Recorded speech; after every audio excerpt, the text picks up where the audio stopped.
it's interesting because, of course, approaching trade deadline, we're near, we're through, you could say the half point in the season here, or nearing it, and you still are on Malkin's case, even though he has become a leader in this he's room. Improved a little, but it's not enough. You said he has 24 points. It's not enough.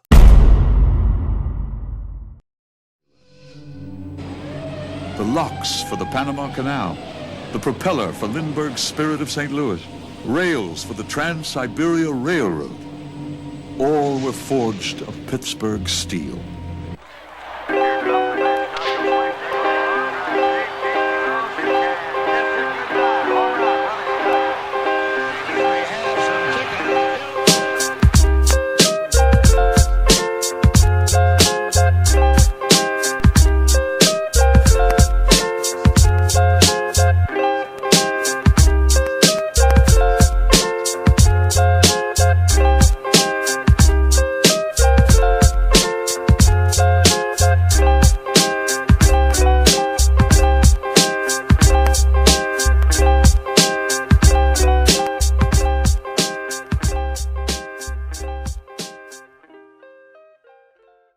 Hello, everybody, and welcome back to The Point, your one-stop shop for all things sports, straight out of IUP and brought to you by The Pen.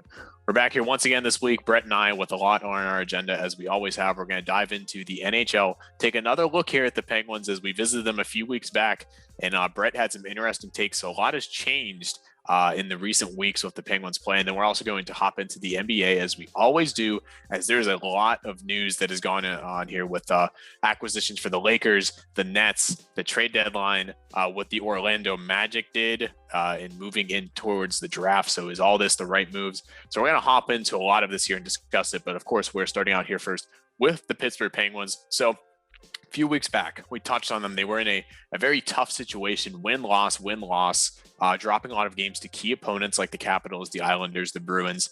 And now we see them in a bit of a different, not a worldly different situation here, but a bit of a different situation, as they are sitting right in the hunt, bouncing between third and fourth place in the East Division, and kind of solidifying themselves as recently the Philadelphia Flyers. Brett, I'm not sure if you are aware, they've had a lot of woes, especially in net, as Carter Hart now sitting on the season 8-9-3, 86.9% save percentage, 4 goals against average per game.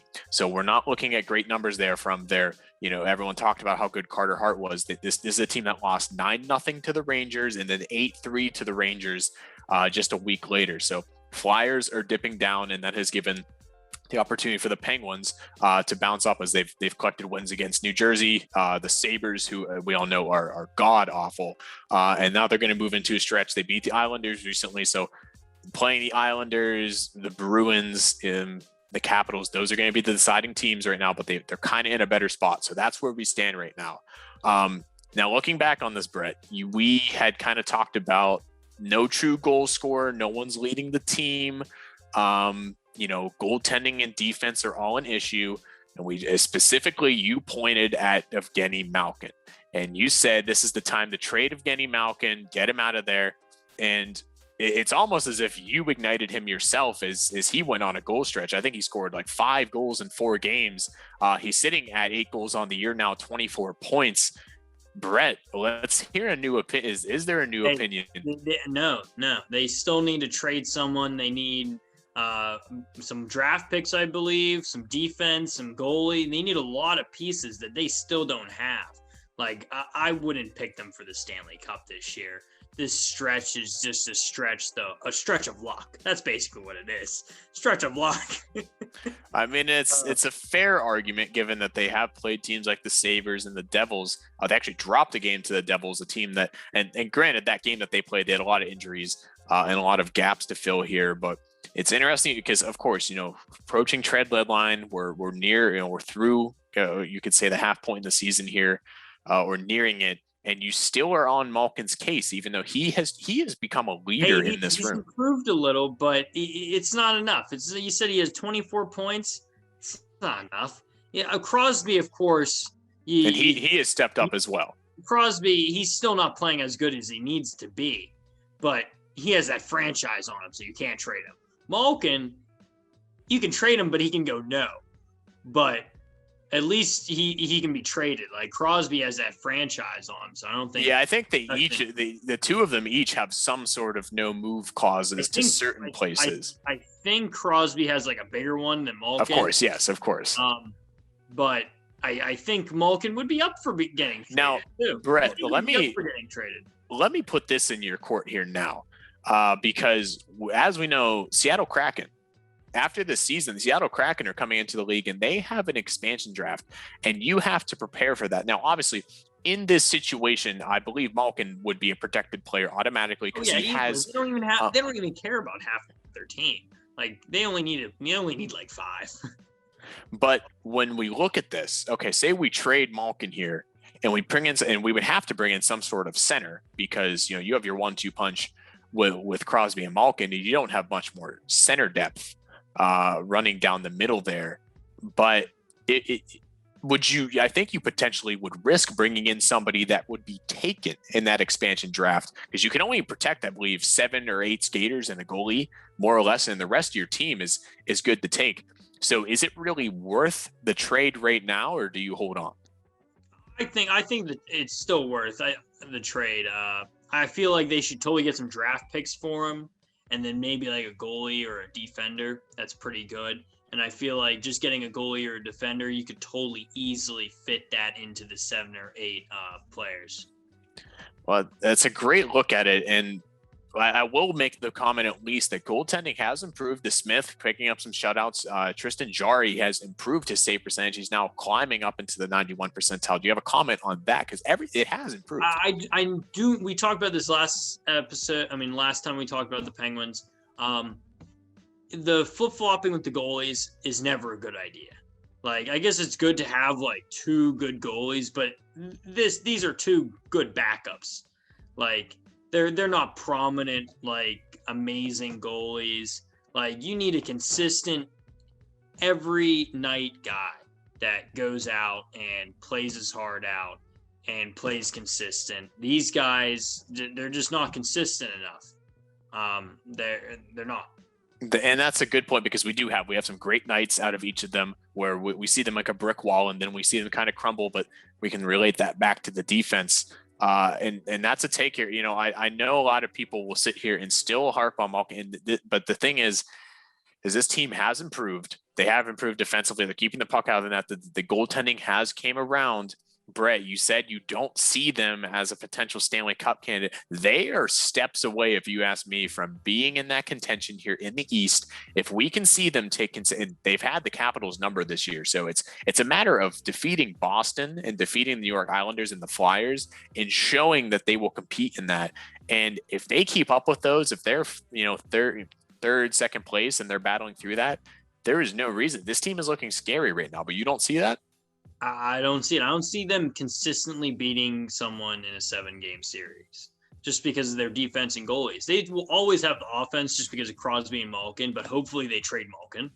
And even though he's been there for so long, the older he gets, the less trade value he's worth, all that stuff. I feel like right now is the right time to do it. You get a couple draft picks, a player or 2, and it sets you up for a couple more years.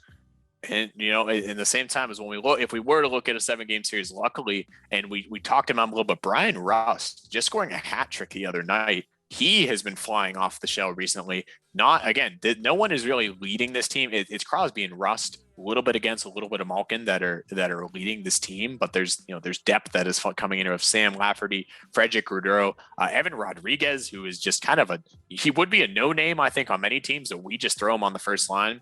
So that's interesting. You say a 7-game series against Washington, 7-game series against the Islanders or the Bruins. Islanders is a little iffy.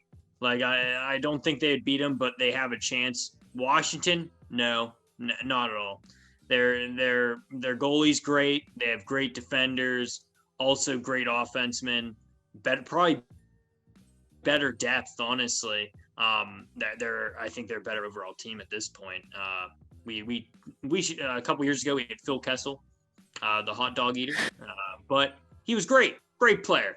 You just don't see those same pieces here today. You don't see that stacked lineup, and I guess time will tell when injuries come back. But We still have it here, folks. Brett is saying Evgeni Malkin is the guy to trade here. Get a centerman back, get some depth, get a couple of draft picks, but it will all be interesting because, like I said, we move towards that expansion draft here at the end of the year, and you can only protect so many. So we will look at. I'm on the Penguins side right now. I think they're making some. They need to make a move. I do agree on that, but I think that things are working and keep those in place. Brett will disagree. Let us know what you guys think. We'll see. Stretch of luck. Well, a stretch of luck, he says. A little luck here in March after St. Patrick's Day. So let us know how you guys think about that. And we'll see. We'll touch base on them again soon as the playoffs approach. Moving right into our second segment and our final segment of today, as we always talk about here with the NBA, there's so much drama. There's so many transactions that happen in every single week that there's just so much to talk about here with Brett as our NBA analyst. And we're going to hop in right here because and we talk about them all the time on the show. Everyone talks about the Lakers and the Nets all across the league because that's just all there really is. These are the teams that are trying to build themselves up.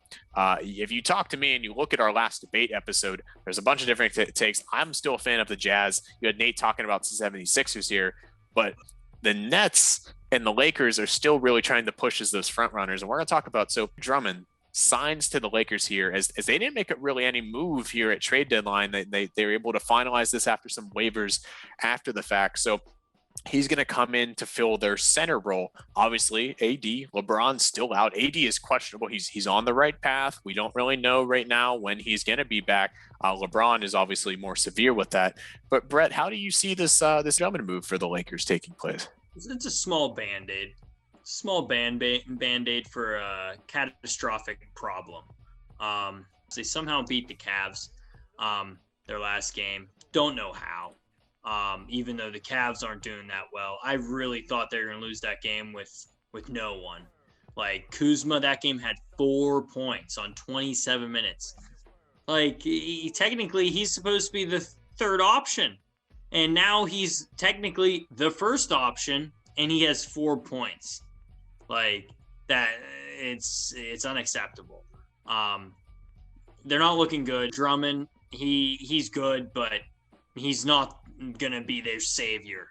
Like if Anthony Davis doesn't come back soon, there's gonna be huge problems. They might not even make the playoffs. Especially looking at the schedule moving forward, is tomorrow night on Wednesday they will face Milwaukee. And then they take Sacramento, they take on the Clippers, they take on Toronto, Miami. Then we see them face Brooklyn on April 10th, Saturday. So that's going to be something we definitely look forward to in that matchup. But again, these pieces, they're missing the stars, AD, LeBron. Would you say this team's nothing without them? Basically. A lot of their players aren't stepping up. Like Kuzma, I really thought he was going to take this opportunity. This is a great opportunity too. It's always terrible whenever people get injured, especially when they're two key pieces. But you know what it does? It gives opportunity for people that wouldn't normally get those shots, that playing time, and you need to take advantage of it. And I can tell you right now, Kuzma is not taking advantage of it. He's still just relaxing. Well, how about Montrezl? Would you say he's taking advantage of this? He's actually a very, very consistent player. He was a very good pickup by them. Very consistent, great player. He's always going to get you great rebounds and great points every game. So just imagine everybody where this would have been with AD and LeBron. And I talked about it, I've said it in the past, it takes for one of them to go down. And now we're going to see this. This could be pretty catastrophic. Now moving over to the other side here, we're talking the Nets with LaMarcus Aldridge, who joins the Nets here. This just keeps building. Brett, what do you see this? It's impossible. It's impossible. They are amazing. Even if LeBron and AD come back 100%, I don't think they're beating this team. I really don't at this point. Now, LeBron is LeBron. He can beat any team, but it's a huge mountain to climb. It doesn't look good for any team that faces them. I can't really see a lot of people beating them. Now, I want to pop this question at you here because we just see the Nets continue to fill pieces and they continue to fit it in. Salary cap isn't an issue for them right now. How do you feel about the whole super team formation here that they are doing. You just continue to pick up assets as the season goes on, and you make yourself pretty much. What do you think that is this a true ring? Like, obviously it's a ring, it'll count. The Nets will be happy with it. But as a player on this team, do you really think, man, we went out in there and earned our team? We had someone lead us, or is it kind of cheap? I'm for it. The way the Nets are doing it, they're trading. They're picking up free agencies, but the worst thing you can see, KD has been playing really good, but I still hold it against him. His Golden State, Oklahoma City Thunder, he's just like, you know what? I lost to the Warriors, so you know what? I'm going to go join them next year. I'm not for that. I'm always for competing and trying to beat the people that beat you. But if you're in free agency, you can go to whatever team you want. Just make sure it's not a team that you lost to in the playoffs, like the Western Conference that year. We see, it's a great case for any hockey fans out there. We saw it with Marian Hossa when he was on the Penguins. Penguins lose to Detroit Red Wings. Marian Hossa joins the Detroit Red Wings. The Penguins beat them the following year. A great example of that. So, I mean, that one was ironic, but with the Golden State Warriors, just made them so OP. It really did. Now, thankfully, LeBron came in and swooped in there and stole one of their rings they were supposed to get. But I mean, that's hard to judge given that Golden State has a lot of injuries, so we don't know where they would be right now. Yeah, but I mean, I guess you're referring to as the Cavaliers. Yeah. Well, anyway, moving forward with that, because now we have another case in our hands here of looking with the trade deadline that happened here. And now we're going to touch a little base here on this Orlando Magic because they blew it up. You talk about blowing it up as a team. The Orlando Magic absolutely decimated their starting five to build for the future here. So we see their best player in Vucevic. He's gone. He goes off to the Bulls, and they fill some other pieces here, getting rid of Evan Fournier to the Celtics, but they build a lot. So we're going to look at this future here. We have two top four, or I guess I should say a top four projected first round pick this year in 2021, then another top four projected that's projected in 2023. So you never know, but likely to happen. And then they also picked up second round picks in 2025 and 2027. And then they also were able to get a top five projected pick in 2025. So we're seeing, this team is going to pick top five in 2021 this year, 2023, and 2025. So, Brett, you're a GM in this situation. You blew it up. Is this the right move? Such a smart move on their part, because I wouldn't see them beating the Nets, or I wouldn't even see them beating the Lakers or even the 76ers. So this is a great move. I couldn't really see them picking up anyone like next year or like even the following year that's going to be like so good with Vucevic and their starting five. It's a great move. Their GM made the greatest move ever, because the Nets team, it's not going to last forever. I would say this team might stay there for 2 to 3 years, but once they lose once, I see a lot of the Aldridge or like Blake Griffins just jumping ship. There's like on to the next team that can win me a ring. Are you saying that at this point, for these other teams in the East and the West, it's about building for when LeBron might not be there anymore, for when the Nets aren't there? You have to build for that next era, is what you're saying. I wouldn't say a lot of teams still have a chance. Like people that I wouldn't want to play in the playoffs. One is the Pelicans.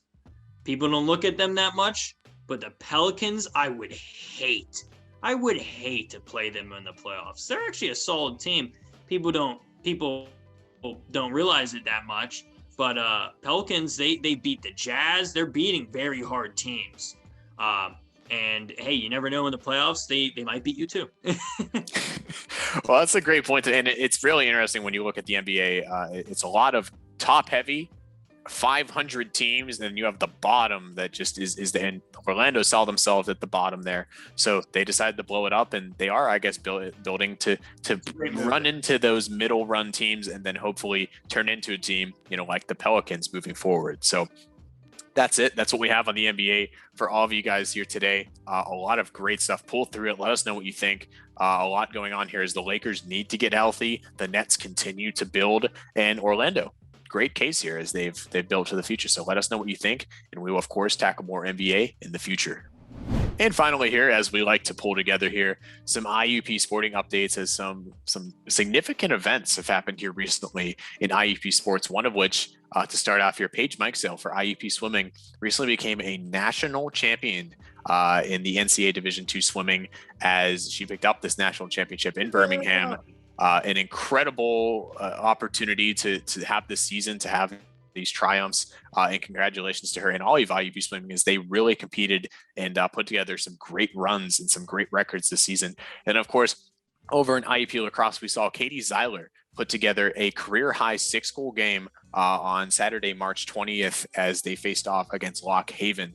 She helped them lead them to a 12-11 win. So a huge performance there from Katie Zeiler, and a huge congratulations to both these athletes as they have, showed off IUP and put the best forward. So we will see what happens here continuing with IUP lacrosse, and we will bring that to you when we have more news. So that's everything we have for all of you here today on The Point. Tackling the Penguins, tackling the NBA as we all do. It's all packed. There's so much to pull apart here. Let us know what you think. And of course, as we move into the following weeks, the drama is going to unfold here for the NBA. We're going to see what happens here with the Penguins moving forward towards the trade deadline. And we will bring all of that news to you guys as it comes to us. So from Riley and Brett here at The Point, that is all we have. And we will see you here next week.